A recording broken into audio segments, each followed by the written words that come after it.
गरीब आदमी को कर्ज की जरूरत पड़ गई, 1000 दिनार चाहिए। मैं कह चुका हूं कि दिरहम चांदी का होता था, दिनार सोने का। अब 1000 दिनार लेना है। तो जिस बंदे से उसने कहा, अगरचे वो नेक बंदा था, उसने कहा यार 1000 दिनार दे दो। तो कहने लगा कोई गवाह है तेरे पास? वो कहने लगा गरीबों का गवाह कौन होता है? हाँ एक गवाह है। कहा कौन? का मेरा रब, वो तेरे और मेरे बीच गवाह है। उसने कहा कोई कफील, अगर तू पैसे ना दे सके तो वो बाद में दे दे, या तुझे कुछ हो जाए तो वो दे दे। उसने कहा कफील भी मेरा अल्लाह ही है। मेरे पास अगर है तो रब करीम का नाम है, अगर एतमाद कर सकता है तो कर ले। बंदा नेक था, उसने कहा रब के नाम पे, रब की किफालत पे, अल्लाह को गवाह बना के मैं तैयार हूं तुझे 1000 देने की। उसने 1000 दिनार दे दिया। वक्त वापसी का तय हो गया। वो चला गया पैसे लेके। उसने पूरी मेहनत की कि मैंने वक्त पे पैसे लौटाने, पूरी मेहनत भी कर ली, अल्लाह ने मदद भी कर दी, पैसे भी उस तारीख को उसे मिल गए। बाद लोगों का तो लौटाने का दिल ही नहीं ना होता।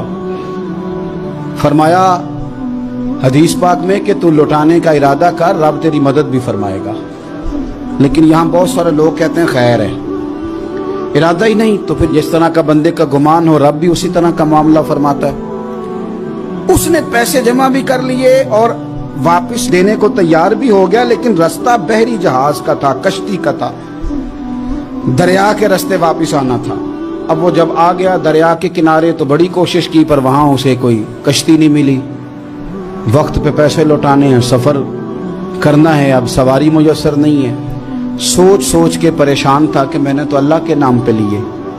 अचानक दिल में एक तजवीज आई। उसने एक लकड़ी ली, लकड़ी को अंदर से खोला, 1000 दिनार उसमें भरा। बुखारी पढ़ रहा हूं, और साथ एक खत भी लिखा कि यार मैं पैसे पहुंचाना चाहता था पर मुझे कोई चीज नहीं मिली दरिया के उस पार आने, अल्लाह के नाम पर तेरी तरफ रवाना कर रहा हूं। और ये कह के वो लकड़ी दरिया में रख दी। वो लकड़ी डूब गई है, वापस आ गया। वो जिसने पैसे लेने थे वो ऐन मुकर्ररा वक्त पर दरिया किनारे आया। सुबह से सरे शाम तक उसने इंतजार किया। दिल ढलने लगा तो दिल में ख्याल आ गया कि यार नहीं, उसने देना ही नहीं, झूठा वादा कर गया, पहुंचा ही नहीं वक्त पे।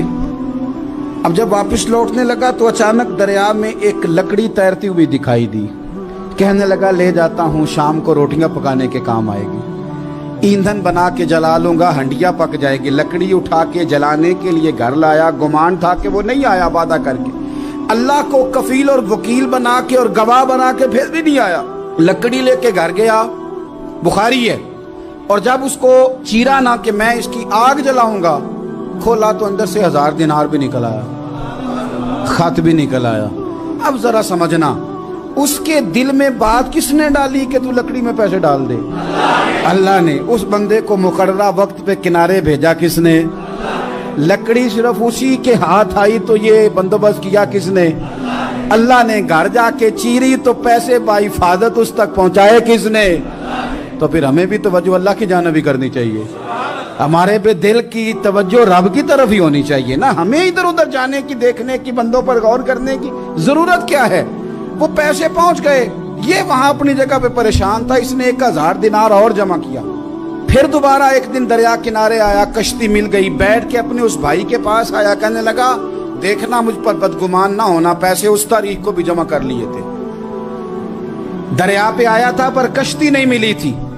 फिर मैंने ना लकड़ी में डाल के, खत डाल के तेरी तरफ भेज भी दिए थे, लेकिन आज मैं फिर लेके आ गया हूं। वो कहने लगा खुश हो जा, जिस रब को तूने मेरा और अपना गवाह बनाया था उस रब ने मेरे तक पहुंचा भी दिए हैं। जब लोग अल्लाह को गवाह बनाते हैं, रब की जानिब अपनी तवज्जो करते हैं, अपनी चाहतों, ख्वाहिशात और अपनी सारी चिट्ठियां अपने रब करीम की रहमत की तरफ रवाना करते हैं, फिर अल्लाह अपने बंदों को मायूस नहीं करता। अल्लाह अपने बंदों को नवाज देता है।